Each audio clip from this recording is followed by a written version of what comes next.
If you've just moved to Paris and you plan to stay here for a while, there's a few mistakes that I think you should absolutely avoid making if you want to maximize your chances of continuing to live here and not moving away out of necessity or even out of your own choice. These are mistakes that I've seen other people making, and a few of them I've even made them myself. The first mistake that I've seen a lot of people making is refusing to learn French soon enough. Many people move here without any plans to learn French and just keep telling themselves that, oh, I'm gonna learn it later when I have a bit more time. Or they say something like, oh, I'm really busy with my studies right now, so I think learning French is not really important for me at this point. The reality is that in France, your life is gonna get 10 times better when you speak French. And those benefits are gonna come not only when you're completely conversational, but even if you start putting a little bit of effort from day one. When people see that you're making a bit of an effort, they will treat you better. But of course, if you go to a completely new country, don't speak in their language and expect them to speak your language, they're obviously not gonna be the happiest about it. But even besides that, even when you do speak French enough to just get by, your life still gets way better the more fluent you are in French. The more you speak French, the more easy it is for you to get opportunities, whether that's personal or professional opportunities. And you're also gonna want to invest more in the country, and you're just gonna feel more and more rooted and stable here. But here's where it gets a little bit tricky. The longer you wait to start learning French, the less likely it is that you're actually going to start at all. Because the longer you go without speaking French, the less settled you feel here. The more likely it is that you feel like, oh, I'm actually not really sure if I'm gonna stay here. The less likely it will be that you'll feel integrated here. And overall, there's just gonna be more and more reasons for you to not learn French, which are then gonna stop you from learning the language. And as a result, after you're done with your studies or after you're done with 1 or 2 years of living here, you're just gonna feel like you wanna move somewhere else. But I can tell you this from my personal experience that if you start learning French from day one, or better still, even before you move here, the more likely it is that you'll actually enjoy your life here. And as a result, you'll actually want to stay back here. So yeah, don't make that mistake of putting off learning French until later, because that later is probably not gonna come. I actually started learning French 9 months before I even moved here. I came here with just an A1 level, and then I spent the first 1 year doing weekly French classes to build up my level to B1, and within 3 years of living here, I was already at a B2 level. And I can say that it definitely helps a lot in my life. Even right now, even though I'm conversational in French, I still want to become more and more fluent, because I am starting to feel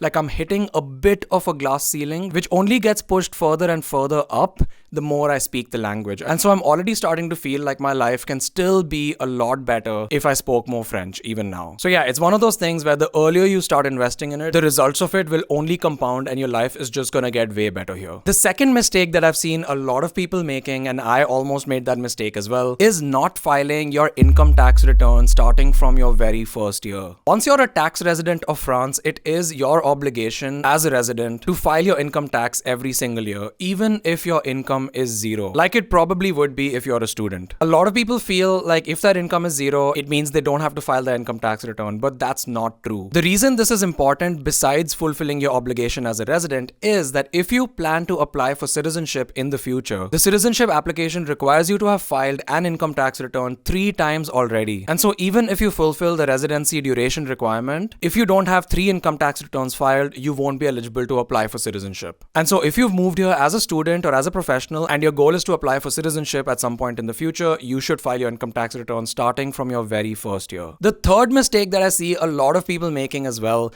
is living too far away from the city when you've just moved here. And this is even more of a mistake when you can actually afford to live in the city, but you're just choosing to live away to save a bit of money. One thing you need to know about Paris is that the suburbs are way quieter and less active than the city. Another thing you need to know is that the public transport from the suburbs to the city isn't as amazing as it is within the city itself. Inside of Paris, you have a metro train coming every 1 or 2 minutes, but if you live in the suburb, the trains are 30-45 minutes apart. And as a result, if you live in the suburb, your entire weekend is going to be way harder to plan, and you're more likely to just want to stay at home. But the thing is, if you do that and you're already far away from your friends and family because you've just moved here, it's just way more likely that you're going to get very disenchanted with life here, and as a result, you might start to feel lonely and bored and want to go back. Whereas if you do live in the center of the city, Paris has a lot of things going on at any given point of time, and so there's always something that you can do. Living in the center of the city would even mean that it's way easier for you to make friends and meet new people. My advice is that even if it means that you're living in a really small apartment, if you're young and you don't have kids, you should try to live as close to the city as possible. You might save a few €100 every month by living far away, but then as a result, you're just going to enjoy your life far less over here. I also think that if you're a student, you can get away with living in a tiny apartment more easily than if you're much older, and you can get a studio apartment in Paris for €700 600 to 800 euros a month. If you're a couple, it can get even cheaper. As an example, me and my girlfriend live together in this studio apartment that I'm in right now. It's 32 meter squares and each of us pays around 600 euros a month for it. And so yeah, my feeling is that if you're young, you don't have kids, you don't actually need that much space, you should live as close to the city as possible. Obviously, if you really can't afford to live in the city, my next advice would be to live in a suburb that's as accessible to the city as possible with public transport. Because when I was living on the HEC Paris campus, for example, the campus is really not accessible to the city very easily, and so that made it a big pain to get to the city. Whereas another time when I was living in the suburb called Massy-Palaiseau, the RER-B train was right next to where I lived, and so it was much easier to get into the city even though I was pretty far away. And so if you have to live outside of the city, I would really recommend doing your research and finding a place to live that's as accessible as possible. Alright, the next mistake that you should try to avoid is not opening your tax-advantaged investment accounts early enough. In France, you have two tax-advantaged investment accounts which help you save a little bit on taxes on your investments in exchange for having them opened for a while. The first one is the PEA, where if you have the account open for more than 5 years, the tax that you have to pay on the gains on your investments goes down to 17.2% from 30%. And the second one is called the Assurance Vie, which literally translates to life insurance, but it's not exactly life insurance. But essentially it's kind of similar, where once you have it open for 8 years, the tax on your gains reduces by quite a bit. And the interesting thing with these two accounts is that it doesn't depend on how much money you actually put in there, or that even if you put in money regularly or not, you just have to have them open for that many years. This is something that I completely ignored when I moved here. I didn't even think about it. Even though at one point one of my friends did tell me about them, I was like, yeah, I don't really need to start investing right now. And so I never really thought about them. But now I sort of feel that if I would have opened one of these accounts when I just moved, or like a few years after I'd moved, those 5 years or even 8 years would have already passed. I'm not really going to get into a lot of detail in this video about investment accounts in France, but if you want a video like that, please let me know in the comments below and I'd be happy to make one, because it's something that I'm also really learning a lot about right now. But yeah, the advice is look into that as early as you can and start to open an account. It's really easy. You just have to open it with your bank, and you don't even have to put in a lot of money into them, or even any money beyond the minimum, for you to be able to take advantage of the tax benefits later on. Alright, the next mistake that you should avoid, which again is also money related, is trying to save too much money too soon. One thing that you need to know is that Paris is a high cost of living city, just like London, just like New York, just like San Francisco. And so I'm telling you this from my personal experience, that if you try to save too much money on an entry-level salary, you're just gonna make your life a lot worse than it could be. In a city like Paris, I've generally seen that people do spend 30, 40, or sometimes even 50% of their income on rent. And that's especially true for people who are on entry-level salaries, who expect that their salaries are gonna go up with time. You also need to keep in mind that in a city like Paris, things like healthcare are already covered by your taxes, and you likely also have a mutual insurance given to you by your employer. And if you're a student, you should take one out. It's really not that expensive. And even things like job loss. So in France, if you lose your job for reasons out of your control, you'll still get up to 70% of your salary for up to 1.5 years till you find your next job, even if you're on a visa and you're not a French citizen. And so as a result, the amount that you need to really save for a rainy day in France is a little bit different from countries like the US or India. Obviously, if you're in a situation where you have a loan or you have family obligations, this calculation can be a little bit different, and you of course have to make more compromises. But if it's not the case for you, I think it's way better to invest in your own comfort and having experiences as early as you can. That way, you're actually going to enjoy living in Paris a lot more. You're just going to be way happier, you're going to be more satisfied with your life, and that will allow you to actually focus on increasing your income instead. Again, speaking from personal experience, the 50 euros that you save on heating in the winter